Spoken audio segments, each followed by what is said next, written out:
I'm back. So I haven't been on in a few days because the last few days have been really rough. And I didn't have the energy or the physical capability of even trying to get the computer turned on to even do a video. And um, I may have been able to do one from my phone, but I really didn't feel like it anyway. I just wasn't feeling very good. Um, so we had full moon a couple of nights ago, and I can tell full moons and new moons do actually affect my system. I am in much more pain during the full and new moons. This past new moon was really bad for me, and this full moon that we just had was really bad for me. So the thing was that on the boards for the forum pages, a lot of people were complaining about this particular full moon that we just had, and it turns out that it is because we had several planets in retrograde. Um, I used to be pagan and used to really believe in like astrology and all of that, and I think that there's probably some sort of grain of truth to it that we don't understand as Christians. Um, but I certainly don't follow my life based off of what the planets are doing or whatever, or at least I didn't. Um, I do, however, need to pay attention to retrogrades because my body was in severe pain this round, and it lasted several days. So the full moon was, I think it was 2 days ago, and retrograde, I believe, started 3 days ago. First day I didn't notice anything. The second day is when it hit me pretty hard.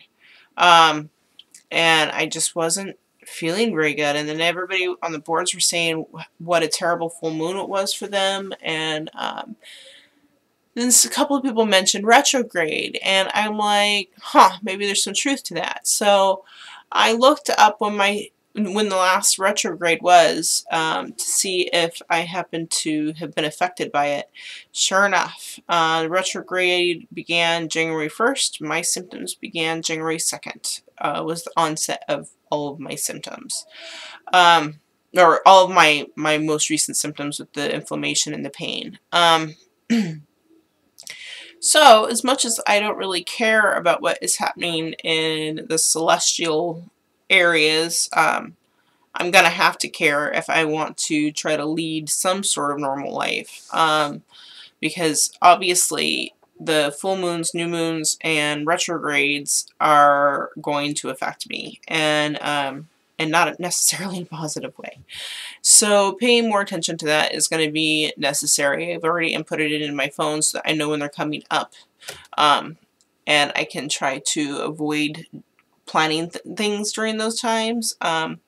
Once I get to Arizona, I'm actually going to keep a diary of exactly how I feel during weather and moon phases and now retrogrades.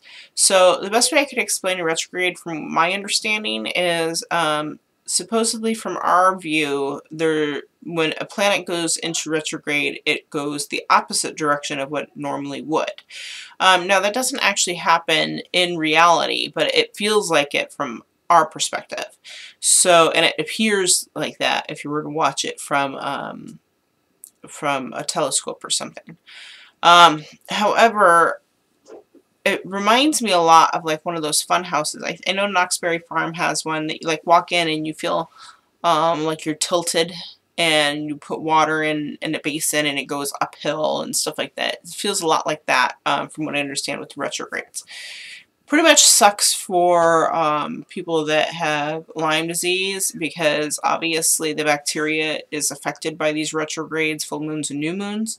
But I also found out that apparently children that are on the spectrum are also affected by it, which I found to be interesting, as well as people that have seizures. So very, very interesting. So I'm going to have to start paying more attention. That way I can, when I do want to try to plan stuff, I can try to plan it around these particular events that I can't do anything about, and I just have to suffer through. So like I said, the last couple of days were really rough. Today wasn't so bad. It was a lot better today.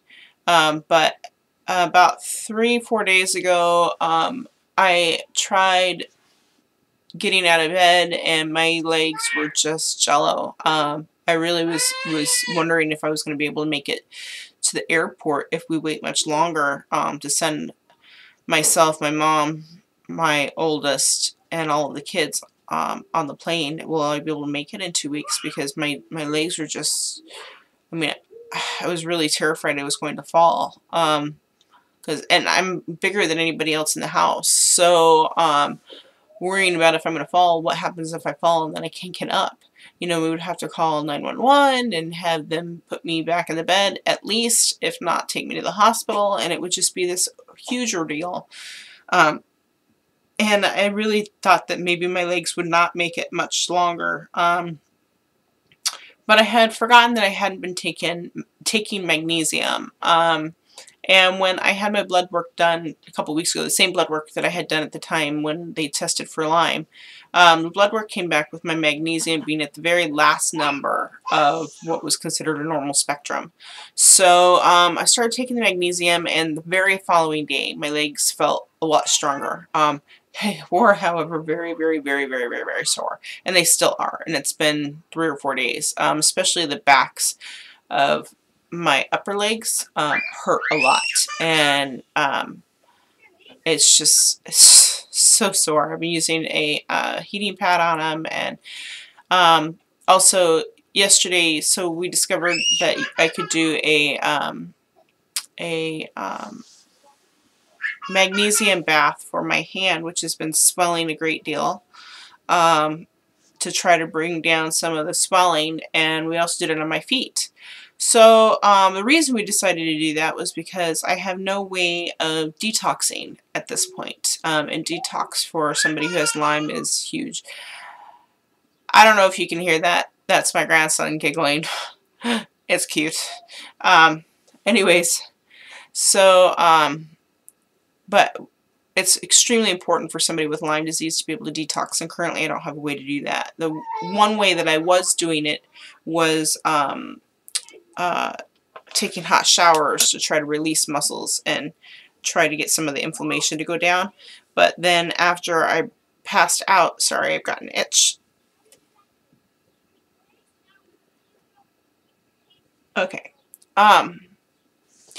My scratcher, because my mobility for my arms.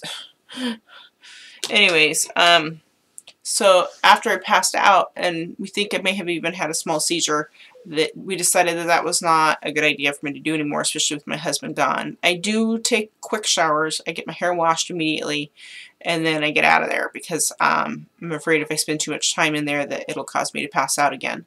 And that would, again, be a big problem. Anyways, so we decided to do the magnesium foot bath. Supposedly it was going to be helpful because my lymph nodes were getting very swollen. This one right here, you can't see it anymore. Here's a picture. You'll be able to see this side from the view up is out a lot further, and that's because it was all swollen.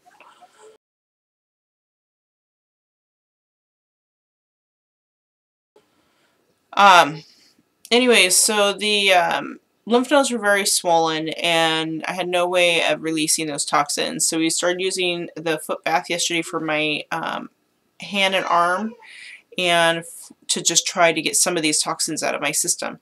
Well, when we did it right in this area on the left side, I could feel like movement. It was very strange. It felt like when your sinuses release.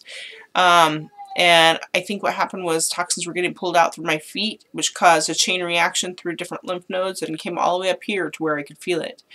So that was very strange, kind of cool. I do feel a lot better today after doing several foot baths. Like I said, the back of my legs still really hurt from when I was straining with the muscles. But overall, I feel a lot better today. Yesterday and the day before were pretty bad with being emotional and sore and sick and just tired and feeling like nobody really cares. I know that's not true, but when you're in the middle of it, it sure feels like it.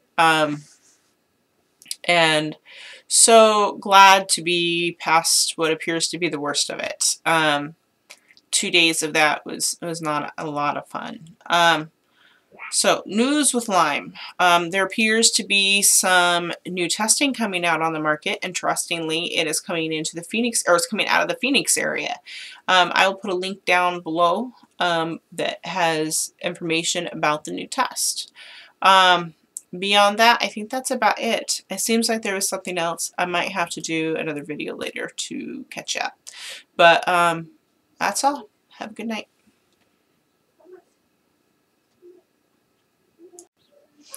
I did forget to mention something. Actually, I forgot to mention two things, which were really positive things. Today, Logan signed the paperwork for the apartment, so we now officially have a place to go live when we get to Arizona. And two, Nissa took her first couple of steps yesterday, which is really exciting. So April 11th, 2017, and she took her first couple of steps.